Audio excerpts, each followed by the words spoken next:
Kita menunjukkan kasih kita kepada Tuhan dengan memelihara perintah-perintahnya. Inilah kasih Tuhan. Mengasihi Allah berarti kita menaati perintah-perintahnya. Dan hal itu tidak sulit dilakukan.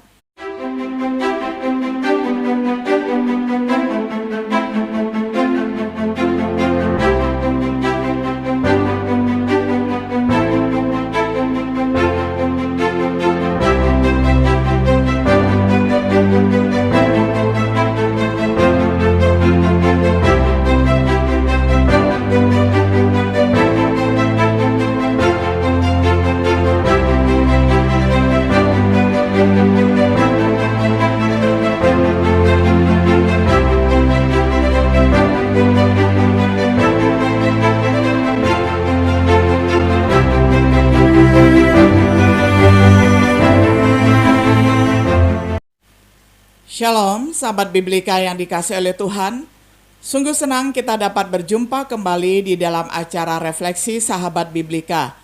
Pada hari ini kita tiba pada episode yang ke-70 di dalam serial pembahasan kitab Injil Markus dengan tema Dua Perintah Agung. Saya akan bacakan firman Tuhan untuk kita semuanya dari Markus 12 ayat 28 sampai 34. Saya bacakan untuk kita semuanya di dalam terjemahan sederhana Indonesia. Waktu Yesus masih berdebat dengan orang-orang Saduki, seorang ahli Taurat datang dan mendengar mereka berbicara. Waktu dia melihat Yesus sudah menjawab pertanyaan mereka dengan baik, dia juga bertanya kepada Yesus, "Menurut pendapatmu, dari semua hukum Taurat, perintah mana yang paling penting?" Lalu Yesus menjawab mereka, "Yang paling penting adalah semua orang Israel, dengarkanlah. Tuhan Allahmu adalah satu-satunya Tuhan. Kasihilah Tuhan Allahmu dengan sepenuh hatimu, dengan segenap nafas hidupmu, dengan seluruh pikiranmu, dan dengan seluruh kekuatanmu." Dan juga ada perintah yang kedua, yaitu kasihilah sesamamu sama seperti kamu mengasihi dirimu sendiri. Tidak ada perintah lain yang lebih penting dari kedua perintah itu. Lalu ahli Taurat itu berkata kepada Yesus, "Betul sekali Guru, memang hanya ada satu Allah dan tidak ada Allah yang lain lagi. Dan kita harus mengasihi Allah dengan sepenuh hati kita, dengan seluruh pikiran kita, dan dengan seluruh kekuatan kita. Dan kita juga harus mengasihi semua orang seperti mengasihi diri kita sendiri." Kedua perintah itu lebih penting dari semua peraturan tentang kurban binatang atau barang lain yang dipersembahkan kepada Allah. Waktu Yesus melihat bahwa orang itu menjawab dengan bijaksana, dia berkata kepadanya, "Kamu hampir menjadi anggota kerajaan Allah." Sesudah itu, semua orang dari kelompok-kelompok agama Yahudi menjadi malu dan tidak berani lagi menanyakan apapun kepada Yesus. Sampai semikian jauh pembacaan firman Tuhan dari Markus 12 ayat 28 sampai 34. Sahabat Biblika yang dikasihi oleh Tuhan, setelah membungkam orang Farisi, Herodion, dan juga orang Saduki, Yesus didekati oleh seorang ahli Taurat yang bertanya, "Mana perintah pertama atau yang terpenting atau yang terutama dari hukum Taurat?" Yesus menjawab dengan menawarkan dua perintah besar. Dengan itu, ahli Taurat setuju dengan rahmat dan kebijaksanaan, mendorong Yesus berkomentar, "Anda tidak jauh dari kerajaan Allah." Oleh karena itu, patut untuk bertanya, apakah kita mengasihi Tuhan dan sesama kita? Apakah kita mengerti apa yang terlibat dengan merenungkan dua perintah agung? Kita dapat menemukan jawaban untuk pertanyaan-pertanyaan seperti itu. Meskipun merupakan bagian dari hukum Taurat, dua perintah agung ini sangatlah penting bagi orang Kristen. Karena perintah ini memiliki pasangannya atau padanannya di dalam perjanjian baru. Dan menaati perintah-perintah Allah sama pentingnya sekarang ini. Yang pertama kita perhatikan, perintah untuk mengasihi Allah di bawah perjanjian lama. Bangsa Israel diharapkan untuk mengasihi Tuhan. Bisa dibaca di dalam Ulangan 6 ayat 5. Diharapkan untuk mengasihi Tuhan dengan sepenuh hati, dengan segenap jiwa, dengan segenap kekuatan, dengan segenap pikiran. juga tercatat di dalam Matius 22 ayat 37. Dan kitab Septuaginta menerjemahkan dengan segenap pikiran, jiwa, kekuatan dalam Ulangan 6 ayat 5. Artinya secara emosional, fisik, intelektual, manusia mengasihi Tuhan. Dengan demikian mereka harus mengasihi Tuhan dengan seluruh keberadaan mereka, bukan seperti beberapa orang yang melayani Tuhan secara emosional sambil melakukan bunuh diri secara intelektual. Melayani Tuhan secara intelektual tetapi tanpa emosi. Melayani Tuhan secara emosional dan intelektual tetapi tanpa ketaatan yang sebenarnya, yang membutuhkan latihan kekuatan, yaitu tindakan. Perhatikan bagaimana hukum Taurat menyatakan tanggung jawab mereka di dalam Ulangan 10 ayat 12 hingga ayat yang ke-13. Bagaimana kita mengasihi Allah hari ini? Apakah Tuhan mengharapkan lebih sedikit dari kita? Tentu saja tidak. Kita harus mengasihi Tuhan dengan segenap hati kita. Perhatikan penggunaan kata phileo, dengan segenap jiwa kita, tubuh dan pikiran, dengan segenap kekuatan kita, dengan segenap pikiran kita.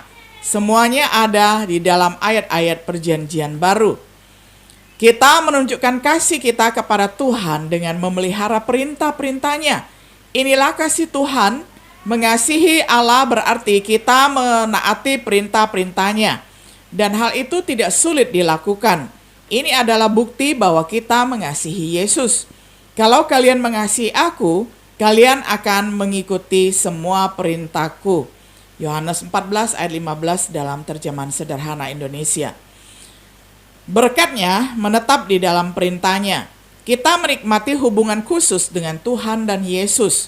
Kita akan tinggal di dalam kasih Tuhan, dan doa kita akan dijawab oleh Tuhan bila sesuai dengan kehendak Tuhan. Cara bertumbuh di dalam kasih kita untuk Tuhan dengan mengizinkan kasih Tuhan untuk menggerakkan kita. Dan inilah caranya Allah menyatakan kasih-Nya kepada kita.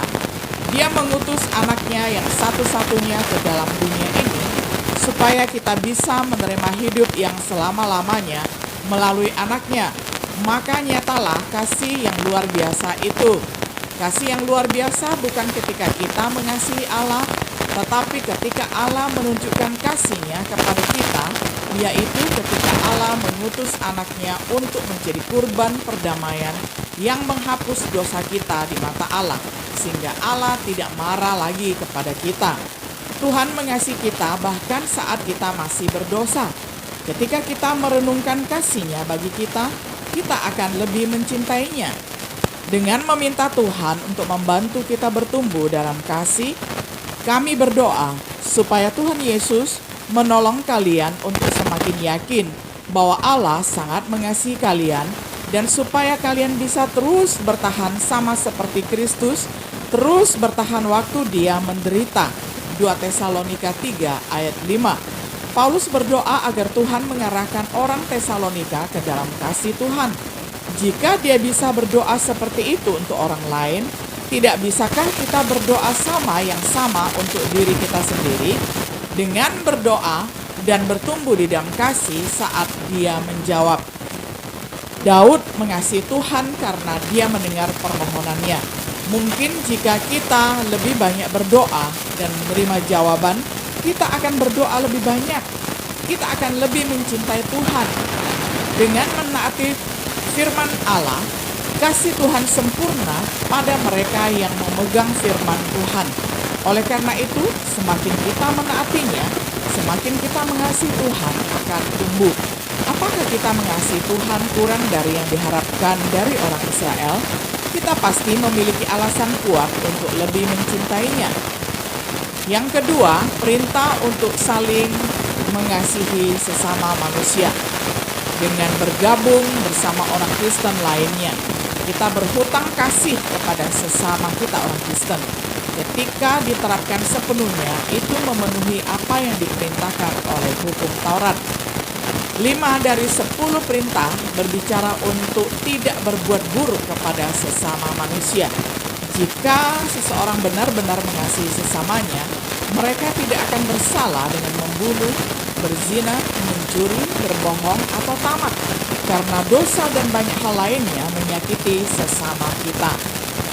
Ditingkatkan oleh perintah baru, Yesus mengajar kita untuk saling mengasihi. Perintah baru ini membawa kasih kita ke tingkat yang lebih tinggi. Kita tidak lagi hanya mengasihi satu sama lain seperti kita mengasihi diri kita sendiri. Kita harus mengasihi satu sama lain seperti Kristus mengasihi kita. Dia mengasihi kita dengan kasih yang terbesar. Ia menjadi miskin agar kita menjadi kaya.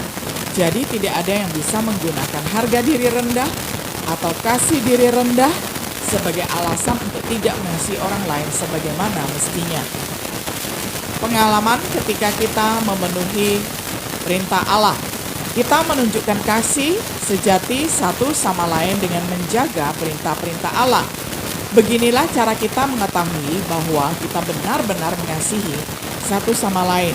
Bukan hanya dengan mengaku mengasihi satu sama lain, tetapi dengan memberikan contoh yang tepat dan mendorong masing-masing lainnya dengan contoh yang kita tetapkan. Dididik dengan teladan Tuhan. Kita mengembangkan kasih satu sama lain dengan diajar oleh Allah. Tentang hal mengasihi saudara-saudara kita seiman, ternyata kami tidak perlu memberikan dorongan lagi, karena Allah sendirilah yang sudah mengajar kalian bagaimana saling mengasihi. Ternyata hal itu sedang kalian lakukan terhadap saudara-saudari seiman di seluruh Makedonia. Biarpun begitu, saudara-saudari, kami mendorong kalian supaya kalian semakin saling mengasihi lagi. Orang Tesalonika telah diajari Tuhan untuk mengasihi saudara mereka. Mereka melakukannya dengan luar biasa, meskipun selalu ada ruang untuk perbaikan. Yesus dengan teladannya sendiri menunjukkan apa itu kasih sejati. Dengan cara inilah kita mengenal arti kasih. Kristus mengasihi kita sampai mengorbankan dirinya demi kita. Jadi kita pun hendaklah rela berkorban demi saudara-saudari kita.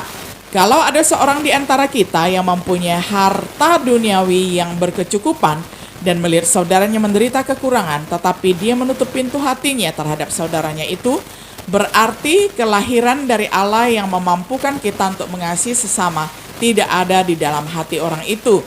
Jadi, anak-anak saya yang saya kasihi, janganlah dengan mulut saja kita mengaku bahwa kita mengasihi sesama kita, tetapi hendaklah kita sungguh-sungguh mengasihi sesama kita dengan perbuatan yang nyata.